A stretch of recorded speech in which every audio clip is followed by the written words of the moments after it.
Hello, welcome to Light from Above. My name is David Kenny. Glad you can watch the program with us. Today we're interviewing Dan Kessinger. Dan Kessinger is from the West Virginia School of Preaching. He's here in a gospel meeting. Dan, welcome to the program. Thanks. Glad to be here. As I mentioned, Dan's doing a series of lessons. We have a flyer here you can take a look at the Wadsworth Church of Christ on Good Avenue. Unfortunately, by the time you see this, the meeting will be over, but Dan was kind enough to come in and record some lessons for you. And so you can see the schedule there. Those will be future editions of the program. So we invite you to watch all those and let us know what you think. Glad to hear from you. Now Dan doesn't like to necessarily volunteer this because he loves to think he was born in West Virginia, but he's actually born in Michigan. He's already made that plain to me. My lawyer told me not to answer that question. He grew up in Roane County, West Virginia. BA in Bible from Ohio Valley College, now university, I believe. Began preaching in 1982, first located work in Bell, West Virginia. That's right. Served as a located preacher in Proctor, West Virginia. Preached for the Dewey Avenue Church in St. Mary's, and now you're at a place called Mount Alto. Why don't you tell them where that's at, because some people may not even know where that's at. Well, it's on the edge of Jackson and Mason County, West Virginia, sort of near Ravenswood, sort of near Point Pleasant. Okay, very good. Dan is also a instructor at the West Virginia School of Preaching. Mm-hmm. He's been doing that for quite a while now, and you started there full-time. When was that?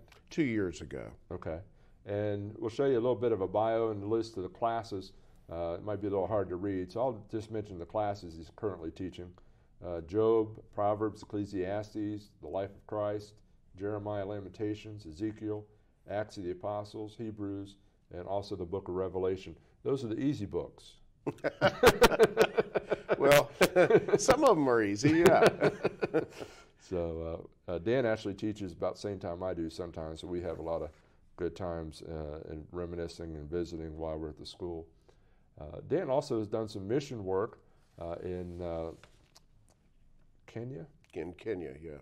And I can't remember the name of the town, but I got a picture of him. You'll see him there in his I want to say that's a robe, but I'm not sure if that's the correct term for it. Not exactly, no. Yeah, so why don't you tell them a little bit about that? Well, this picture was taken this year because we have started I don't know if you can call it a new project. I've actually been working in Kenya since 2011 and have made a trip there every year to work with people. But Kenya has various tribes. There's something like 50 tribes in Kenya in 50 languages. The most famous tribe in Kenya is the Maasai. And so that was one of the things that was new for me, was to go into Maasai territory. What we were wearing in the picture, that's actually called a shuka. And it's kind of a small blanket. And if you look up Kenya on the internet, you're going to see a picture of a Maasai man, usually wearing one of those. You tie it around your neck, and it's a blanket. They use it as a blanket. It's a garment, and it's kind of needed because Maasai territory is up in the mountains, and it gets very cold there. According to the Kenyans, it can be as cold as, say, 70 degrees up there. So, yeah, boy, I hate to have to go through that. Yeah, but they're wonderful people, and like I said, it's a different tribe. It's a different culture, different character. So it's we're making some inroads with the gospel there, and I'm glad to be a part of it. Very good. I want to go back a little bit to sort of give people a historical perspective a little bit.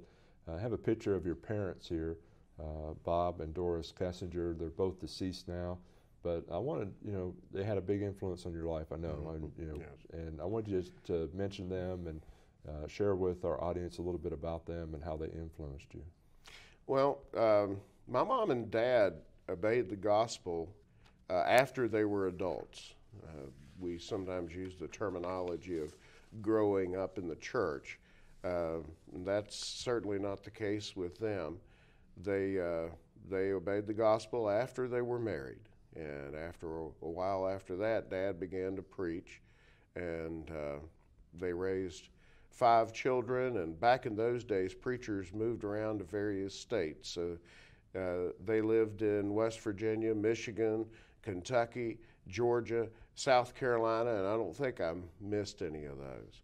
But we're married well over 50 years and raised us kids on not a lot of money. And I think a lot of the credit goes to my mom.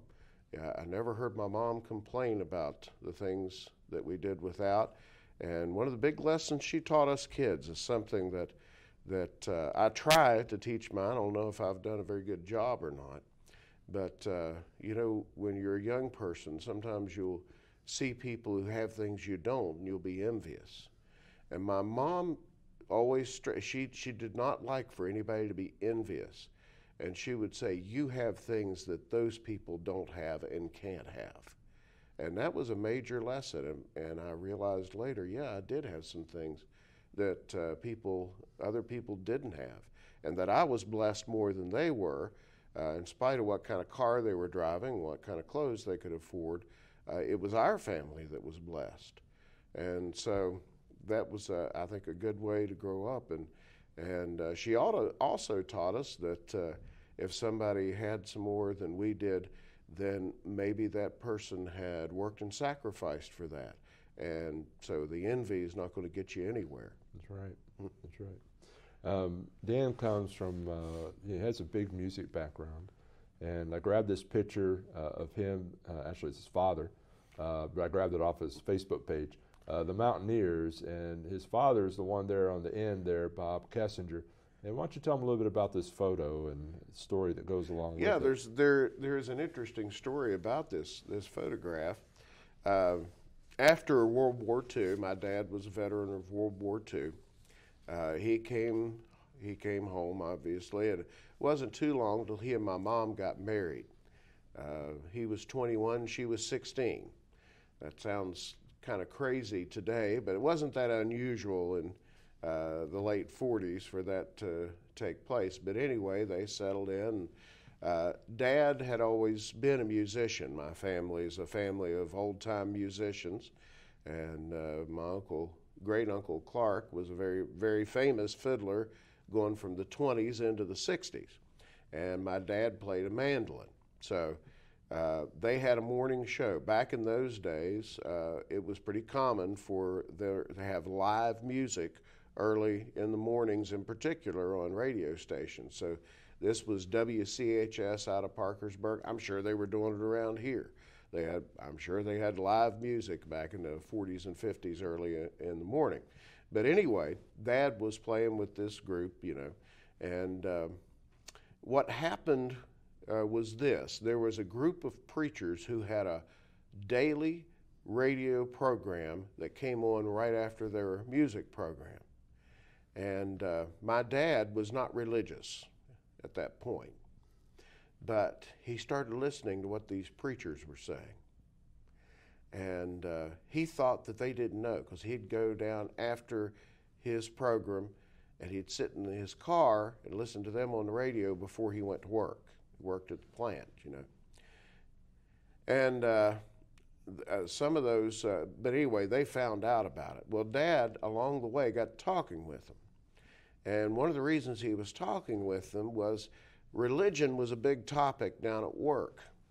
And people were saying things about the Bible that Dad, even though he was not a Christian, and if you'd asked him, he'd said, no, I'm not one. But he knew what they were saying wasn't in the Bible. So these preachers began to feed him arguments to use against religious people. And I think he told me at one point, he was in one of these arguments, and the guy told him, he said, well, if I believed what you believed, he said, why don't you put it into practice? And he said he kind of had me at that point. So Dad was, by this time, in his mid-20s, and at that point, he obeyed the gospel in South Charleston, West Virginia. My mom did I think it was a couple of weeks maybe later than that. But that's how he encountered the Lord's church, listening to the gospel on the radio. By the way, I think that's why Dad, every place that we ever lived, he had a radio program, because he was convinced it was effective and preached on the radio until he died in 2004. And you do radio? Yes. In fact, I did over 20 years, did about 20 years in St. Mary's, and then after Dad died, I actually was on the air in Spencer from 2004 to 2014, and a few months ago resumed preaching on the radio in Spencer, West Virginia. Great. I have a picture here, a family portrait. It's actually taken in Martinsburg, West Virginia for DJ's wedding. But you'll see the Kessinger family there. His wife, Mary Amy. He met Mary Amy at Ohio Valley College. She's the daughter of Gene West, well-known preacher in Moundsville and abroad. Good friend of ours for many years. They were married in 1986. They have 2 children. Of course, they're not children anymore, but DJ was born in 1994. He's the handsome dude there with the glasses. It's his wedding. And Thomas, likewise handsome, but no glasses, 1999. So that's a family portrait to them. And you want to say anything about them? And this picture here, I was going to mention that there's a daughter there. That's Brooke Stinson. That's Yes. their wedding. And you could tell them a little bit about Brooke, too, because you have 2 sons, and then you gain a daughter. So that worked out pretty well for you. It actually did. Yeah, I think we got the better end of the deal. I think she forgave me pretty quickly for nagging her that we need grandchildren quickly. I think I might have been the only person that has ever done that during the wedding. That might be a first, but I thought, might as well get my 2 cents in. They really can't say anything back to me, so I decided while I was doing the ceremony that I would put in a plug for grandchildren quickly, and hopefully that'll happen. Well, they got to make vows, right? Exactly. So, yeah, might as well throw that one in there. You either listen to what I have to say or call the whole thing off. Ball's in your court, as far as I'm concerned. I want to talk a little bit more about your interest in music, because I introduce you and people know you and some around town, but they really don't have any idea how much music training you have and about that. So I've got a picture here of you with the violin, the fiddle, and why don't you give them a little bit of an idea of some of your music background? Well, first off, you know what the difference is between a violin and a fiddle? Who's holding it? No, it's whether you're buying it or selling it. Oh, okay. If you're buying it, it's a fiddle. If you're selling it, it's a violin. Yeah, there's about 8 answers to that. None of them straight, but but no, I am a fiddle player, yes, and a guitar player, and it's a big deal in our family. I mentioned already, Dad, of course, was playing. I don't know if you could call him professional or semi-professional. I mean, he had a day job, but what they did, the way things worked back then is you had this show on in the morning, and the purpose of that was to get your name out there. You made your money off personal appearances. That's what they called them back then. Nowadays we call them gigs. Back then they called them personal appearances. And you would go to some schoolhouse out in the middle of nowhere and play a show. And if people were listening to you on the radio, they'd pay to listen to you play. So that's how you made your money. And I don't think there was a lot of money to be made at it back then, but that's what they did. But like I said, it's just part of the thing. If you grew up in my family, to be honest with you, I mean, it wasn't like anybody said, you need to do this, or you ought to do this, or I want you to do this. I was desperate to play from the time I could remember. So, and it's old-time music. Nowadays, you'd probably call it bluegrass, even though technically what we did wasn't. And so my dad, my brother, and I, it was a great something that we did together for a very long time. My brother and I still do. And had an awful lot of fun, made an awful lot of good memories and good friends. Well, probably most people, at least around the Ohio Valley area, probably know most of your playing, probably with this guy, Rick Tincher. Rick's on the banjo there, and why don't you tell them a little bit about your adventures with Rick Tincher a little bit? Well, I met Rick Tincher in the fall of 1981. We kind of got thrown together as musicians and as roommates in college, and became best friends. And after we were out of college, we spent several years playing contests. So he's a banjo player, I'm a fiddle player. We never really played much against each other, but we would go every weekend from late spring through late fall, because they used to, and I don't have as many of those as they used to, but they had these fiddle contests, guitar contests, and we kind of treated it as a second job. We were moonlighting as contest musicians. But going all the way back to college, you know, the people kind of got to know us for our acts that we did, and they knew us more, I think, for the comedy than they did for the music. So I got to tell you this story. A few years ago, I ran into a fella, and he was a father of a friend of mine in college, a girl I went to college with. And so we were trying to catch up a little bit. I was catching up through him, finding out what happened to his daughter, you know, in life. It had been 20-some years since I'd seen her. And I happened to mention Rick. And he said, Rick, he said, oh, I remember Rick. He said, we used to go down to college and listen to him and that other guy play. You're the other guy. Yeah, you're the other guy. Huh? I said, I was the other guy. So I told Rick about that, and he said, I've been saying that for years. That's what we ought to go by, Rick and that other guy. Yeah, Rick's, he's a one-of-a-kind kind of guy. I got another picture here. This is your brother, Robin, and Robin's a musician as well. Why don't you tell him a little bit? You also have 3 sisters, right? Yes. Okay. Yes. I didn't put their picture up, so I wasn't sure. I didn't want to get in trouble. I didn't want to get you in trouble. I have no idea. But why don't you tell him a little bit about your brother? My brother is one of the world's best flat pickers.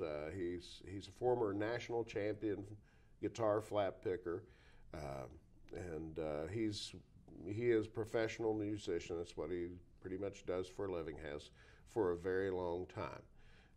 He lives in St. Albans, West Virginia, and if I'm playing music, that's mostly who I play with. I'm a guitar player and a fiddle player, but last 3 years we've had a great time going to a gig in Wyoming that they treat you so wonderful and enjoy the music a lot.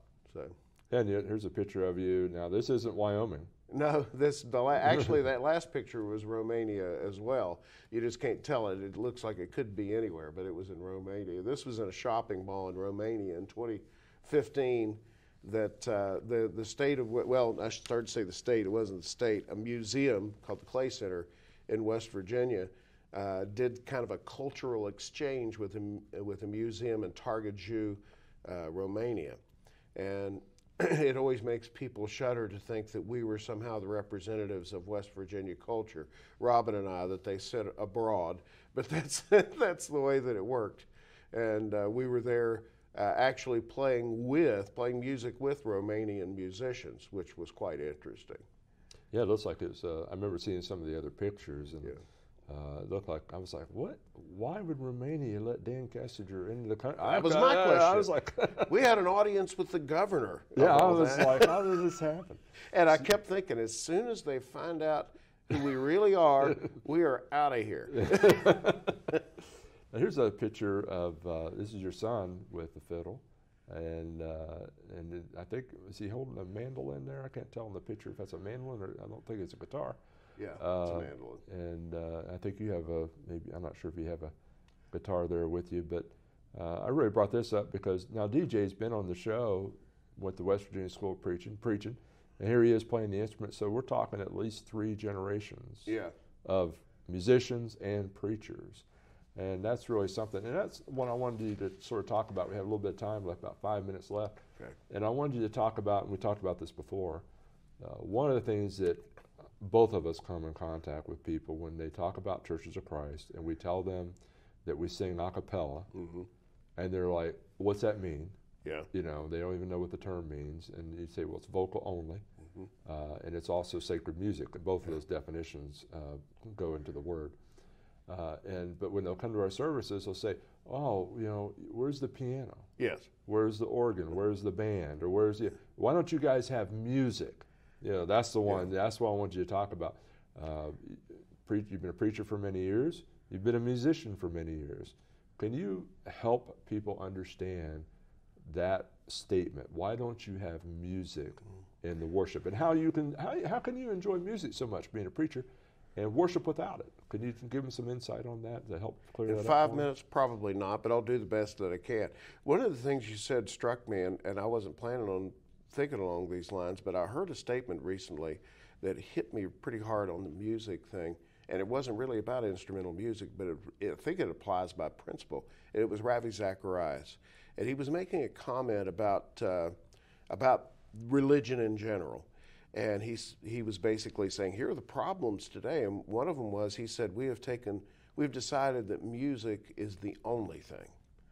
And I thought, that really is true, in that what once was the thought of approaching God and pleasing God, in his mind, I imagine he doesn't have a problem with instrumental music and worship, but what he sees is all the production that goes into music in churches rather than the message.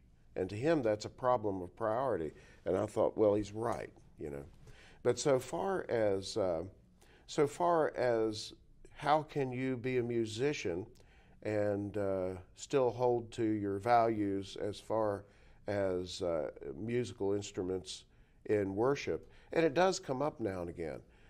Somebody will say, well, let's play a hymn, and I'll say, well, I'd prefer to lay out of that. And sometimes they'll know something about it and say, is there a reason? Or maybe you don't believe in God. I've had that one a couple of times. Oh, yes, and I sing hymns, but I don't want to play with the singing of hymns. And sometimes people will know something about us and say, you must be from the Church of Christ. And yeah, that's right, and most people respect that. But this isn't just a matter of tradition. It's a matter of conviction. There's a difference between what I do as an individual, things for leisure time activities, and what I do in worship to God. And what I do in worship to God has to honor and adhere to His rules. And since we don't read about the playing of instruments of music and hymn singing in the New Testament, we ought not to do that. Now, conversely, my association with people as musicians has allowed me to, I hope, have some influence on them. We've had some people travel extraordinary distances. I remember one guy traveled from Champaign, Illinois to listen to Dad preach because he met him as a musician, liked him, respected him, and made that trip. And the funny thing was, when the guy got there and listened to Dad preach after Sunday morning, he pulled him aside and said, listen, I've got some money. I want to buy you all a piano. Because he assumed that they didn't have one because they couldn't afford one. Yeah. And I remember Dad said, listen, he said, I tell you what. He said, I'll preach a sermon tonight and explain why we don't have one. And so that's what he did.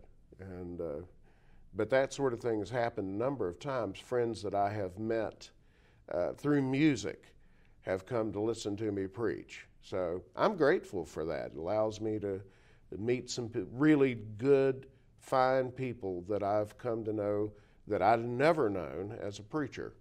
But because I have this other persona, I've gotten to know them, and sometimes that even convinces them that I'm not exactly stiff and formal all the time, and they get to know the real me, and probably wouldn't if they just saw me wearing a suit and preaching. So, yeah, I like to tell people, you know, well, we spent some time, I won't mention the person's name because I don't have permission to do that right. exactly, but we spent some time yesterday with a guitar manufacturer. Yes.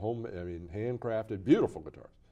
And I tell people, you know, when they talk about instruments and all that, I said, you know, God made the instrument He wants the music to come from. Yes. And that's us. That's us. We are His creation, and it's, even though people may not look at it this way, the idea that you can bring something in, make something in better than what God has made, that's you know, something they need to give some serious thought to. You know, Dad always said every musical instrument is designed to mimic the voice. That's right. That's right. Well, Dan, thanks so much for coming in. Hope people can listen to the messages coming up on the program, and it's really great to have you. Thanks for being on the show. Very glad to do it. Thank you. That's all the time we have. Before we close our program today, we'd like to take a moment and review this roadmap to heaven with you, since the matter is so serious. There are many incorrect set of directions out there, and sadly, so many people are following them. For example, some people have been given wrong turns. They believe things such as faith only, works only, or grace only. Or some attempt to change the order of the turns, being baptized before they even believe. Some people fail to realize what point they are on the map. Don't even open their Bibles yet, and they think they're saved already. As a person travels in a car or takes a hike, has to follow the proper directions, so we must follow the proper directions to heaven. Let's take a look at the directions on our roadmap to heaven here. You have to look at these passages in your Bible for yourself. We'll just list the steps, the turns on the way. First is to believe or to have faith. And then number 2, to repent, to turn away from sin. Number 3 is to confess that Jesus is the Son of God. Number 4 is immersion, or to be baptized, which is a burial in water to have your sins washed away. And then you're added to the church by the Lord, not by a group of people, or not by giving some kind of testimonial experience or things like that. And then once you're added, you need to serve and worship the Lord faithfully all the days of your life. And the key word's faithfully. You don't waver. And that's very important. We need to keep in mind, too, that in Noah's day there was a big flood, and only people in the ark were saved from the flood. The same is true today. There is no salvation outside the Lord's church. Where are you on the roadmap to heaven? Thanks for watching our program. Please let us know if we can assist you with further information for your journey. In this world we have